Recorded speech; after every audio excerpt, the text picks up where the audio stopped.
Hey guys, no nonsense financial coach coming at you again with a live stream.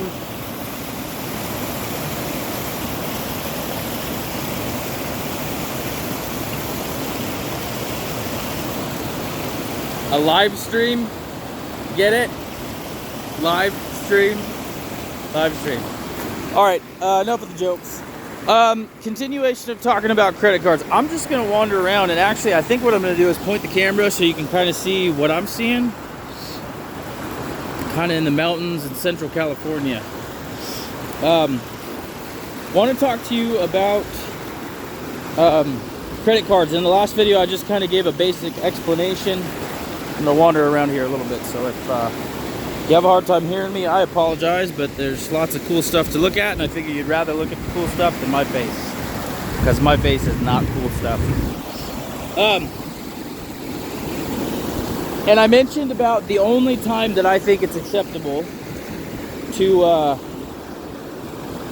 use credit cards, and that is under the condition that you have at any given time enough cash reserves to pay off the credit card and the balances that you have on it. I talked a little bit about the silver lining of credit cards, and that is rewards. And I know Dave Ramsey and I would get in a disagreement here, and he'd tell me I'm wrong, and that's fine. I'm okay with disagreeing with Dave. He's helped a lot of people. He's super smart, and what he says isn't wrong. And we talked about that a little bit in the last video, in that people on the whole carry balances on their credit cards, and it's not a great idea. And again, I know some of you are in just bad situations and no fault of your own, and you feel like you were left with no choice, and I get that, and I'm not picking on you. Again, it's people that use credit cards to finance their lifestyle and don't pay them off. That's no go.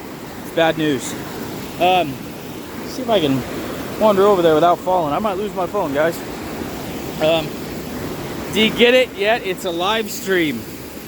It's a live stream because it's YouTube, but it's not actually a live stream because I'm recording this. But it's a live stream. Look at it. See it? It's beautiful. Wander over here. Essentially what you're doing is you're using the credit card companies to earn a little bit of extras and a little bit of freebies. And the way that works is when you spend money on these cards that give you things like cash back and reward points, as you pay them off, as you use them, the credit card companies give you money or air miles or whatever it is. And at the end of the year, that can add up to a significant amount. Let me let y'all in on a secret, and for my Dave Ramsey friends and Financial Peace University friends, I'm sorry if this disappoints you. I've been through it twice, but I use credit cards. I did dumb with them when I was little, and that didn't work out so well. I'm bigger now, and I'm to the point where I have enough self-control that I don't just buy crap because I have a credit card. Look at that. This is great. I love coming up here.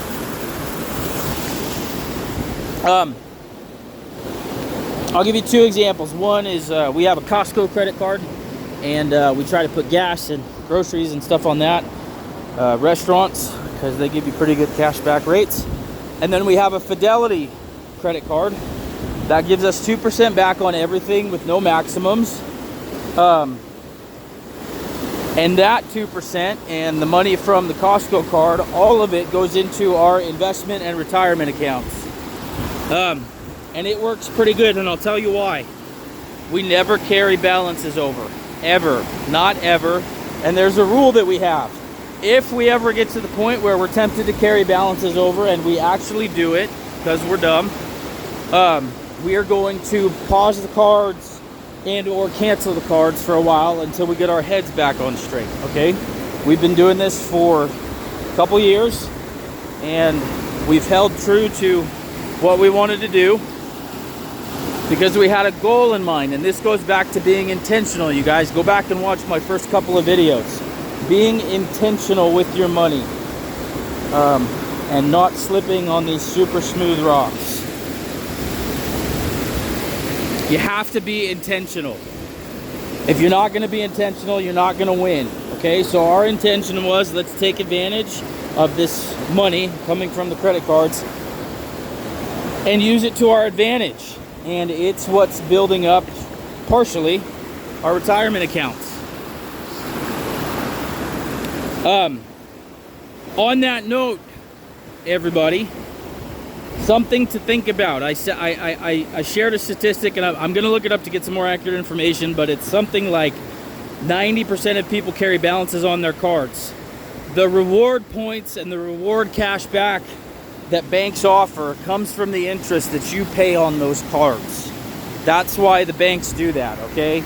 If people weren't carrying balances on credit cards, the banks and the lending institutions wouldn't do that. They're not going to give money away for free. It's because they know that most people are going to carry a balance and it's going to earn the bank interest. Okay? Look at the size of your house. Look at the size of the bank buildings. There's a direct correlation between the amount of money that you have and the size of your house and the amount of money the banks have and the size of their houses. Okay? So the only time that I think it's okay to use a credit card, that I think it's wise, and again, guys, I'm not picking on you if you've used credit cards to finance emergencies or feed your kids or anything like that. That's not what this is about.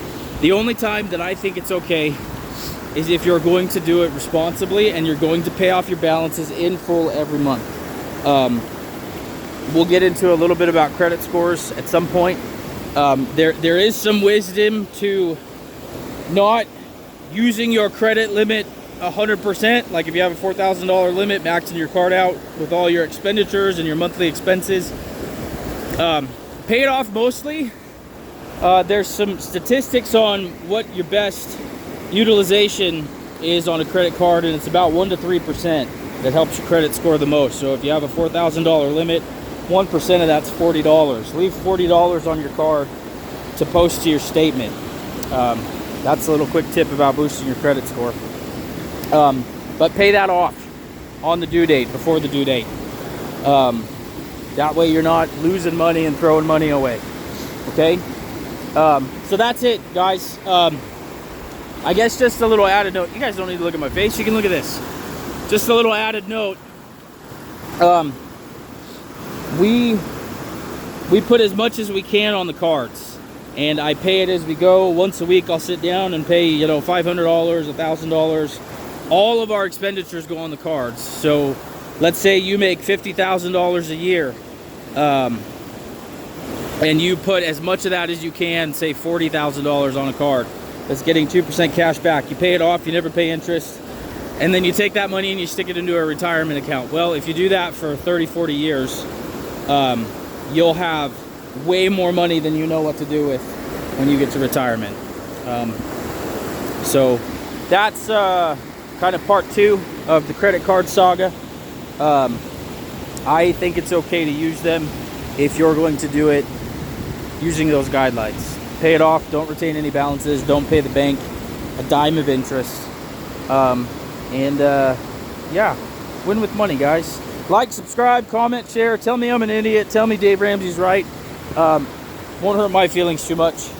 I get it, guys. And again, let me throw this olive branch out. If you're comfortable with not using a credit card and you don't think you need one, that's totally cool. Kudos to you. This isn't about one's right and one's wrong. This is just about Andrew's perspective. Some people will disagree with me, some people will agree with me, and that's okay. Whichever kind of person you are, I just want to see you win with money and win in life and not be super sadsies over your financial situation. So, yeah, let's go out there and win. Like, comment, subscribe, share, all that stuff. I hope you guys like my little nature walk here. It's a little better than my mobile office. So here you go, last view of my live stream. How'd you like that? Do you get it yet? I hope you get it. It's a terrible joke, but that's okay. There it is. Live stream just about finished. I like those waterfalls. Those are cool. All right, y'all. Have a good one.